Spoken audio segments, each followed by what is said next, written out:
골로새서 1장 9절에서 14절까지의 말씀입니다. 이 시간 함께 보신 하나님의 말씀은 골로새서 1장 9절에서 14절까지의 말씀입니다. 우리 한 절씩 교도하여 읽도록 하겠습니다. 이로써 우리도 듣던 날부터 너희를 위하여 기도하기를 그치지 아니하고 구하노니 너희로 하여금 모든 신령한 지혜와 총명의 하나님의 뜻을 아는 것으로 채우게 하시고 주께 합당하게 행하며 범사에 기쁘시게 하고 모든 선한 일에 열매를 맺게 하시며 하나님을 아는 것에 자라게 하시고 그의 영광의 힘을 따라 모든 능력으로 능하게 하시며 기쁨으로 모든 견딤과 오래 참음에 이르게 하시고 우리로 하여금 빛 가운데 성도의 기업의 부분을 얻게 합당하게 하신 아버지께 감사하게 하시기를 원하노라. 그가 우리를 흑암의 권세에서 건져내사 그의 사랑의 아들의 나라로 옮기셨으니 그 아들 안에서 우리가 곧 죄사함을 얻었도다. 아멘. 살아계신 하나님의 말씀입니다. 성도님들 퍼즐 맞춰 보셨습니까? 퍼즐. 이전에 한 아이가 저하고 퍼즐 맞추기 시합을 하자는 거예요. 근데 이제 그 퍼즐 자체가 굉장히 그 조각이 적은 퍼즐이어서 제가 금방 맞췄습니다. 뭐 계속 제가 이기는 거예요. 그러니까 이 남자아이니까 얘가 이제 막 억울해하면서 내가 왜 자꾸 지냐 막 이러면서 막 이 승부욕이 끌어오르니까 계속 하자고 그러는 거예요. 계속 해줬어요. 제가 계속 이겼습니다. 그런데 이제 다시 하자 또 했는데 제가 열심히 맞췄는데 퍼즐 한 조각이 없는 거예요. 그래서 이게 퍼즐이 어디 갔지 찾다가 제가 졌습니다. 나중에 보니까 그 퍼즐이 그 아이 엉덩이 밑에 들어가 있었어요. 성도님들, 그 퍼즐 조각은요, 퍼즐은 한 조각만 없어도 완성되질 않아요. 성도의 삶도 마찬가지예요. 우리가 하나님 앞에 합당한 삶을 살기 위해서는 여러 가지 합당한 삶의 모양의 그 조각들을 하나하나 맞춰가는 그 삶을 살아가면서 결국에 하나님께 합당한 존재로 우리가 나아가는 것 아니겠습니까?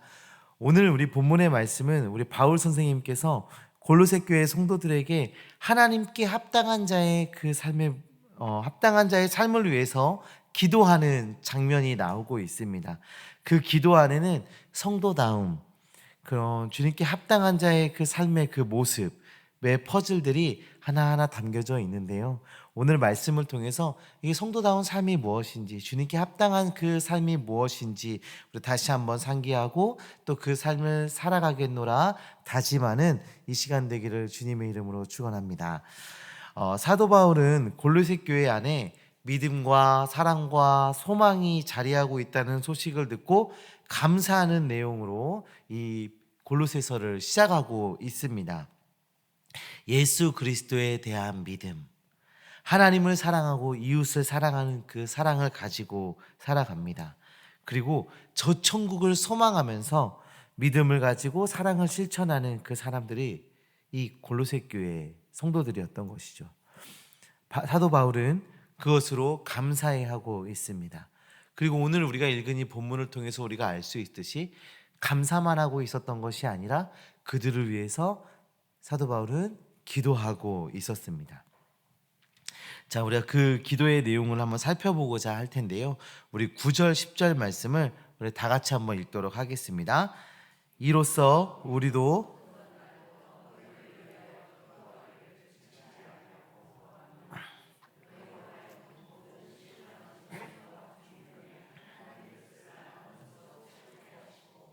주께 합당하게 하여 범사에 기쁘시게 하고 모든 선한 일에 열매를 맺게 하시며 하나님을 아는 것에 자라게 하시고. 아멘.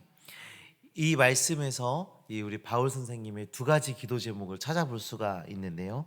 첫 번째는 9절 말씀에 하나님의 뜻을 아는 지식으로 채워지기 위한 기도입니다. 그리고 두 번째는 행함이 있는 삶에 대해서 기도하고 있습니다. 우리는 하나님을 아는 지식과 이 행함에 대한 기도가 함께 묶여 있다는 것에 주목해야 합니다. 간혹 하나님의 말씀을 듣고 우리 성도님들 가운데 이런 말씀하시는 분들 보셨을 거예요. 알아요. 아는데 안 됩니다. 내가 하나님의 말씀을 아는데 잘 안 됩니다. 저도 아는데요. 그렇게 해야죠. 그런데 안 돼요. 물론 그럴 수 있어요. 왜 그럴 수 있냐면 우리는 하나님의 뜻을 잘 알지도 못하고 또 무능한 존재이기 때문에 그럴 수 있죠. 그런데 문제는 이것들이 모두 핑계일 때가 더욱 많기 때문입니다. 하나님을 바로 안다.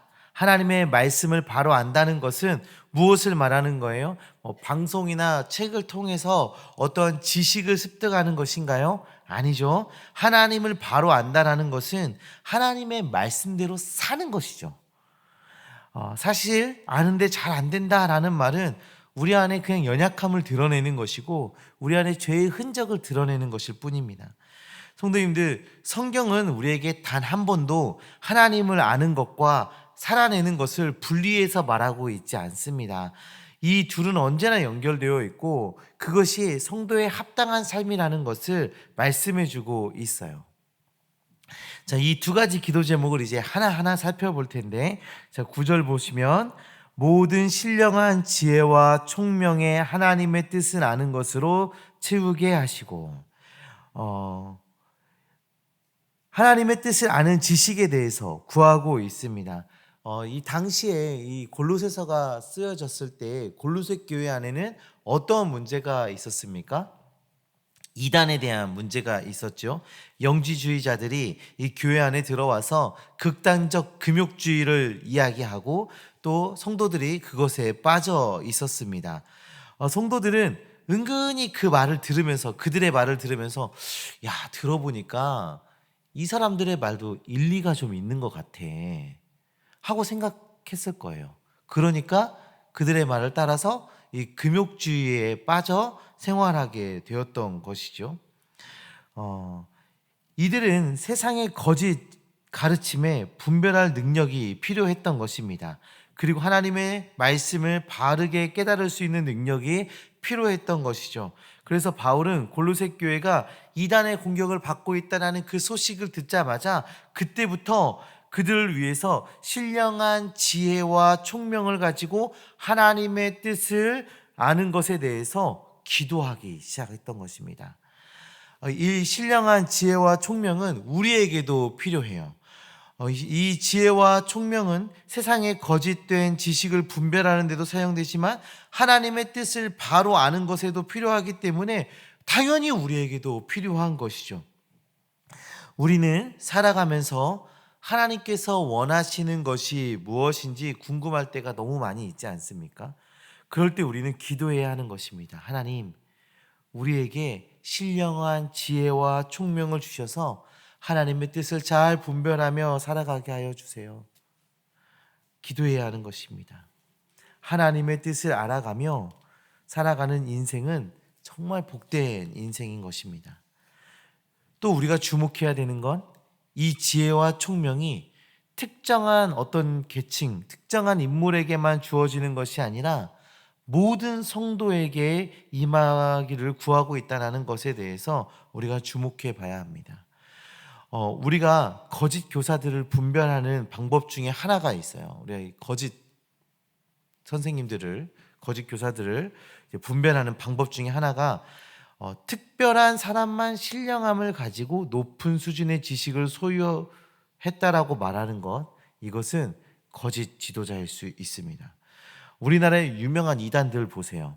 그들이 뭐라고 말합니까? 이 교주만, 그 자신들의 교주만 남다른 신령함을 가졌고 특별한 말씀을 하고 있다라고 말하고 있지 않습니까? 그리고 그 교주들은 어때요? 막 그런 것들을 주장하면서 교만함에 빠져 있죠. 이단의 교주까지 가지 않아도 우리 가까운 곳에서도 이런 일들이 벌어지고 있어요. 마치 기도 좀 많이 하고 성경을 좀 많이 보는 사람들, 그 특정한 그 누군가만 굉장히 신령해 보이니까 그들에게 가서 묻죠. 이번에 이사를 해야 되는데 집을 두 곳을 봤어요. 하나는 방배동이고 하나는 소초동인데 내가 어디로 이사해야 될까요? 하고 묻는 그런 일들이 종종 교회 안에 일어나요. 웃기는 일이죠. 그런데 이런 일들이 생각보다 많이 일어나고 있어요. 하나님께서 나 자신에게 계획하신 일을 기도 좀 한다고, 말씀 좀 본다고 하는 사람이 더 잘 알 수 있을까요? 사실 그들도 유한한 존재입니다. 한계가 있는 사람들이에요. 성도님들, 하나님 앞에 나아가 기도하시기 바랍니다. 하나님의 신령한 지식과 총명이 우리 안에 채워져서 그 하나님의 뜻과 하나님의 계획을 분별하고 하나님의 뜻에 따라 살아가는 우리가 되기를 기도하셔야 하는 것입니다. 자, 두 번째 기도 제목이 무엇입니까? 10절에 나오는데 주께 합당하게 행하여 범사에 기쁘시게 하고입니다. 성도가 어떤 삶을 살아가야 하는지 분명하게 보여주는 것이죠. 주께 합당하게, 이것은 성도의 삶의 기준입니다. 세상 사람들의 기준과 완전히 다르죠. 하나님의 자녀라는 이름에 합당하게 살아가야 한다는 것입니다. 세상 사람들은 세상에서 우리가 살아가면서 그 세상 사람들에게 이 사람은 성공한 사람입니다, 이 사람은 훌륭한 사람입니다 라고 칭찬받고 인정받는 것, 그것이 우리에게 중요한 것이 아니라 하나님 앞에서 너는 나에게 합당한 사람이다 라고 인정받는 것이 우리 성도들에게는 더 중요하다는 거예요. 최근에 엄청 흥행했던 드라마가 있었어요. 그 여자 주인공이 결혼을 하려고 하는데 그 여자 주인공의 남자친구의 어머니가 그 결혼을 반대했어요. 그 결혼을 반대했고 결국에는 파국에 이르게 됩니다. 그리고 시간이 쫙 흐르고 나서 이제 그 할머니가, 아니 호호 할머니가 된 그 남자친구의 어머니가 소파에 밤늦게까지 이렇게 앉아 있는데 아들이 들어와요. 그래서 그 어머니가 네가 어떻게 나한테 그럴 수 있냐? 나는 너를 위해서 다 했어. 네 인생은 내 인생이야 하고 막 얘기를 합니다. 사실 그 어머니는요, 자신의 삶을 다 포기했고 그 아들을 위해서 정말 헌신했던 사람이에요. 아들을 위해서 내 인생을 다 드렸던 사람이에요. 그런데 아들은 어머니에 대한 분노와 그 불평을 가지고 평생 불행하며 살아가는 그 모습이 그려지고 있어요. 왜 그랬어요? 그 나의 최선이 무조건 옳은 것이 아니기 때문입니다.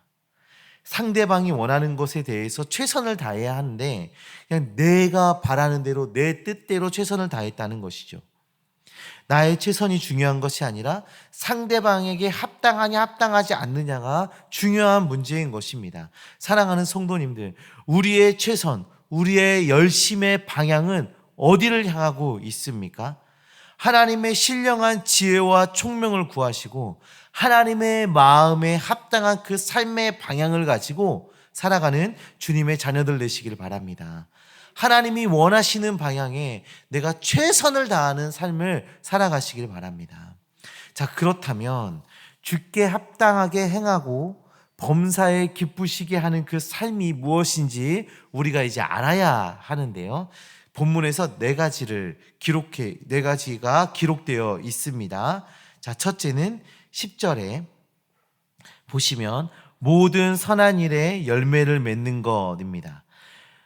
성도님들, 우리가 인격과 그 삶 가운데 풍성한 열매를 맺으며 살아가는 것은 하나님을 기쁘시게 하는 일입니다. 비록 우리가 험한 세상 가운데 살아가고 있지만 주께 합당하고 그분을 기쁘시게 하는 자가 되기 위해서 덕을 세우고 아름다움을 드러내야 한다라는 것이죠. 어느 그 가게의 사장님이 이런 말을 했대요. 그 교회 사람들이 안 왔으면 좋겠어요. 충격적인 말이지 않습니까? 교회 사람들이 안 왔으면 좋겠대요. 왜 안 왔으면 좋겠냐고 물어보니까 교회 사람들은 말이 많아요. 뭐만 하면 불평해요 라고 말했대요. 그래서 교회 다니는 사람들한테 물건을 안 팔겠대요. 너무 가슴 아픈 얘기예요.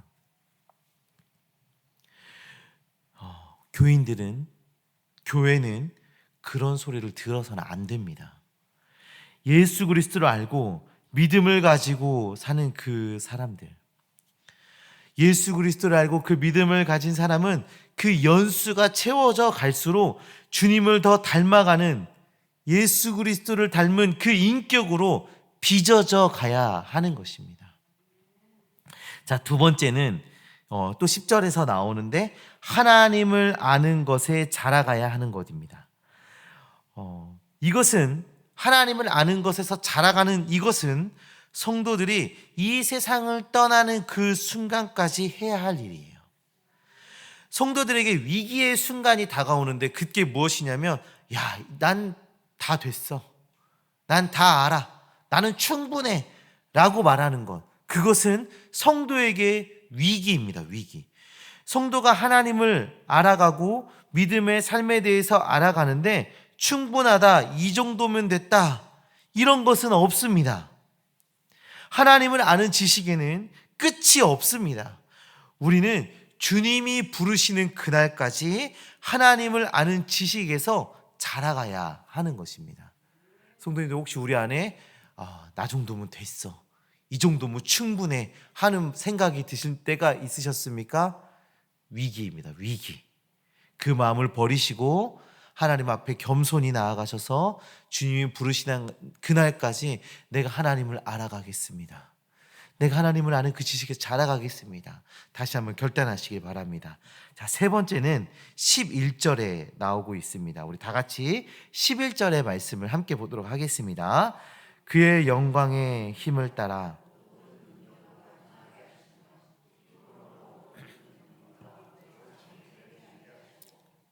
아멘. 쉽게 말하면 주님의 능력을 덧입어야 한다라는 것입니다. 성도가 그 정체성을 지키며 살아가기 위해서 주님의 능력이 필요하다라는 것을 지금 말씀해 주고 있는 것이죠. 주님의 능력이 없이는 성도다운 삶을 살아갈 수가 없습니다. 왜 그럽니까? 우리는 유한한 존재입니다. 그리고 세상은 우리를 지지해 주질 않습니다. 그게 다입니까? 세상에는 우리를 공격합니다. 우리를 미혹합니다. 수없이 많은 공격과 그 미혹이 우리에게 다가오고 있습니다. 이러한 상황에서 우리의 힘만으로는 성도의 삶을, 하나님께 합당한 백성의 그 삶을 살아갈 수가 없는 것이죠. 그래서 우리는 하나님의 능력을 덧입어야 돼요. 그리고 그것에 대해서 바울 선생님은 이렇게 말하고 있어요. 그의 영광의 힘을 따라 모든 능력으로 능하게 하시며, 이 힘에 대한 단어들을 반복적으로 말하고 있습니다. 영광의 힘, 모든 능력, 능하게 하시며. 이것은 삶의 다양한 형태의 하나님의 능력이 필요하다는 것을 우리에게 지금 보여주는 것입니다. 거짓 선생들은 이렇게 말해요. 보통 이것만 하면 됩니다, 이것만 하면 됩니다. 예를 들면 뜨거운 영적 체험만 있으면 된다라고 말하기도 합니다. 성도님들, 방언만 받으시면 됩니다. 방언. 자, 방언 달라고 기도하시기 바랍니다. 주여 하면서 막 에스컬레이터 막 이렇게 기도를 하죠. 네, 이것만 받으면 된대요. 네, 이 거짓 선생들이 주로 하는 패턴이죠. 근데 성경이 그렇게 말합니까? 이것만 하면 된다라고 말합니까? 성경은 그렇게 말하지 않습니다. 우리의 삶의 뜨거운 영적 체험으로 다 되는 것이 아니라 우리의 언어로는 다 담아낼 수도 없는 그 다양하고도 놀라운 하나님의 그 능력으로 살아가야 한다라고 말하고 있어요. 그리고 그의 영광의 힘을 따라 모든 능력으로 능하게 하는 것, 그것은 무엇을 위함이라고 말합니까? 기쁨으로 모든 견딤과 오래 참음에 이르게 하시고입니다. 견딤과 오래 참음이 눈에 들어옵니다. 견딤은 하나님께서 우리를 어느 자리에 두시더라도 불평과 원망으로 좌절하지 않고 그분의 능력에 힘입어서 잘 감당해내는 것을 말합니다. 세상은 좋은 환경이 중요하다고 얘기해요. 그렇죠? 그래서 좋은 부모를 만나야 되고, 또 좋은 학교에 가야 되고, 좋은 선생을 만나야 되고, 좋은 직장에 가야 하고, 뭐 좋은 환경들에 대해서 이렇게 얘기를 합니다. 그래서 사람들은 그 환경을 바꾸려고 하죠. 그런데 성경은 뭐라고 말합니까? 나 자신이 변화되어져야 한다라고 말해요. 내가 변화되어야 된다고. 하나님의 능력으로 우리에게 주어진 그 환경에 견디는 자로 내가 변화되어야 한다, 변화되어져야 한다라고 말하고 있는 것입니다. 자, 그리고 오래 참음이에요. 오래 참음은 다른 사람에 대해서 참는 것을 얘기합니다. 견딤은 환경에 대한 것이라면 오래 참음은 사람에 대한 것인데, 갈수록 무례한 사람들을 많이 만나요. 제가 우리 성도님들이 저보다 그 오랜 연수를 사신 분들이 대부분 여기 이 자리에 계시는데, 갈수록 왜 이렇게 무례한 사람들이 많나요? 궁금했어요. 갈수록 왜 이렇게 나쁘게 말하는 사람들이 많을까요? 나를 대적하는 사람들을 왜 이렇게 만나게 될까요? 잘 모르겠어요. 왜 그러는지. 나이가 들고 더 이렇게 연수가 찰수록 더 그리스도다워져야 하는데 왜 갈수록 그런 사람들을 더 많이 만나게 되는지 아이러니합니다. 근데 성경은 그런 사람들을 만나면 주님의 능력을 힘입어서 정죄하거나 판단하거나 그 관계를 단절하는 것이 아니라 주님의 능력을 힘입어서 오래 참고 사랑하라 말합니다. 무례하고 나쁘게 말하고 또 나를 대적하는 사람들을 만났을 때, 나이가 들면 들수록 그런 사람들을 더 많이 만났을 때, 이 주님의 능력을 실천할 수 있는 기회를 나에게 주고 계신 것 같아요. 그렇죠? 하나님의 능력에 힘입어서 오래 참고 견뎌야 합니다. 성도님들, 성경은 믿음의 능력으로 환경을 뿅 하고 바꾸고 세상을 바꾸는 것을 말하고 있지 않습니다. 주님의 능력으로 내가 변화됩니다. 내 스스로가 바뀌어집니다. 주님이 허락하신 모든 상황에 믿음으로 행하고 견디고 인내하며 능하게 되는 것을 말씀하고 있는 것입니다. 자, 네 번째는 12절에 나오고 있는데, 우리 12절의 말씀을 우리 함께 보도록 하겠습니다. 우리로 하여금 빛 가운데서 성도의 기업의 부분을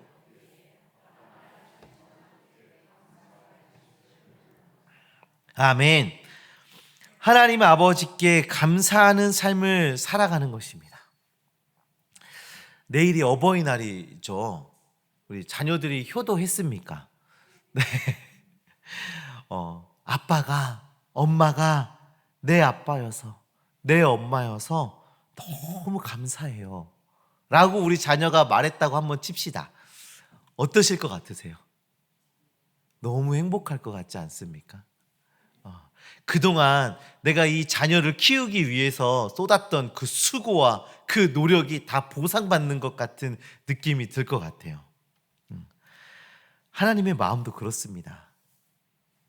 우리가 하나님께 감사하며 나아갈 때, 하나님께서 나의 아버지가 되어주셔서 정말 감사합니다. 하나님께서 내 삶을 주장해 주셔서, 내 삶을 보호해 주셔서, 나를 구원해 주셔서 정말 감사합니다라고 우리가 하나님께 감사의 고백으로 나아가면 하나님의 마음이 얼마나 기쁘실까요? 우리에게 베풀어 주신 그 은혜와 그 사랑을 즐거워하며 감사의 고백으로 하나님 앞에 나아가시기 바랍니다. 자, 그럼 우리는 무엇 때문에 감사해야 하는지 다시 한번 생각해 봐야 되는데, 우리는 하나님이 우리를 위해서 하신 일에 대해서 감사해야 돼요. 우리가 조심해야 되는 것이 있는데, 우리 누가복음에 보면 바리새인들이 하나님 앞에 이런 감사를 하고 있는 것을 볼 수가 있어요. 누가복음 18장 10절에서 11절 말씀 우리 다 같이 보도록 하겠습니다. 두 사람이 기도하러 성전에 올라가니 하나는 바리새인이요 하나는 세리라. 바리새인은 서서 따로 기도하여 이르되, 하나님이여, 나는 다른 사람들을 도색, 불의, 간음을 하는 자들과 같지 아니하고 이 세리와도 같지 아니함을 감사하나이다.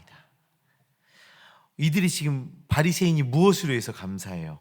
토색, 불의, 간음하는 자들과 같지 아니하고 이 세리와도 같지 않으니까 내가 감사합니다라고 얘기해요. 자신이 다른 사람보다 좀 낫기 때문에 그것과 다른 사람을 비교하면서 감사하고 있어요. 내가 남들보다 우수하기 때문에, 더 좋은 환경에 있기 때문에, 특별한 재능이 있기 때문에 하나님께 감사하는 것. 바리새인의 감사와 같은 것입니다. 우리는 누군가와 비교해서 내가 저 사람보다 좀 나아서 감사합니다. 이게 감사가 아니라는 거예요. 우리는 하나님께서 나를 위해 하신 일을 생각하며 그것으로 감사해야 하는 것입니다. 내가 하나님이 나를 구원하시기 위해 하신 그 일을 내가 아는 것에 감사해야 되고, 내가 하나님께서 나에게 역사하셔서 나에게 은혜를 허락하시고 내가 그 은혜 아래 살아가게 하신 것에 대해서 감사함으로 나아가야 하는 것입니다. 나에게 베풀어 주신 그 하나님의 역사로 감사하는 삶을 살아가야 한다라는 것이죠. 사랑하는 성도님들, 우리는 하나님께 합당한 성도로 살아가야 합니다. 범사에 그분을 기쁘시게 하는 삶을 살아가야 합니다. 또한 이 일을 통해서 아름다운 열매를 맺어가야 하는 것이죠. 하나님을 알아가기 위해서 힘쓰며 하나님의 능력으로 그 능해지는 주의 백성들이 되시기를 바랍니다. 우리에게 주어진 환경과 그 사람을 잘 견디고 오래 참음으로 아름답고 감사가 넘치는 은혜가 있는 주의 백성들 되시기를 간절히 소망합니다. 우리가 오늘 이 말씀을 기억하시면서 함께 기도하셨으면 좋겠는데요. 하나님, 내가 주님께 합당한 자 되게 하여 주시옵소서.